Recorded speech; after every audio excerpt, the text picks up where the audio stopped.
Саламатсыңарбы, балдар? Наситин Мамбетов атындагы жалпы орто билим берүү мектеби 1-класс. Адеп сабагы. Сабактын темасы бата менен эл көгөрөт.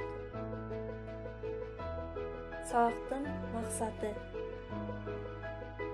Бата анын мааниси жөнүндө түшүнүк алабыз.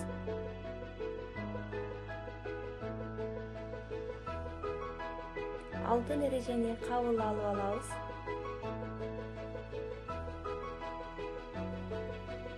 Ата-энелер эмне үчүн бата беришкен, балдар? Илгертеден элибиз батага маани беришкен. Аталардын ак батасы менен адамдар максаттуу, мураттуу, тилектүү, үмүттүү жашоого аракеттенишкен. Баталарга карата ишеним абдан чоң болгон. Бекеринен бата менен эл көгөрөт, жамгыр менен жер көгөрөт деген сөз айтылбаса керек. Баталардагы сөздөр адамдардын көөнүн жибитип, аларды башкаларга мээр төгүүгө, сылык, сыпайы сүйлөө маданиятына тарбиялайт.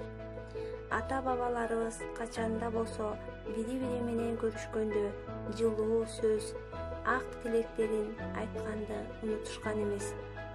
Дал ушул ак баталар менен ар бирибиз адептүү, ыймандуу, мээримдүү болуп чоңоюп, элге кызмат кылган адамдардан болушубуз керек. Ата-энелерибизден ушундай болушубузду тилеп, ак баталарын беришкен. Түшүндүңөрбү, балдар? Силерге суроо. Силерге ата-энеңер кандай учурда, кандай бата бергенин билесиңер? Бирөө силерге бата берип алкаса, эмне деп жооп кайтарасыңар? Улуу адамдар силерди алкаса көңүл коюп, ыймандуу болууга болгула, балдар. Эмесе үйгө тапшырма. Ума эненин батасын, баба дыйкандын батасын жаттап алгыла, балдар. Ушуну менен сабагыбыз аяктады. Саламатта калгыла, балдар.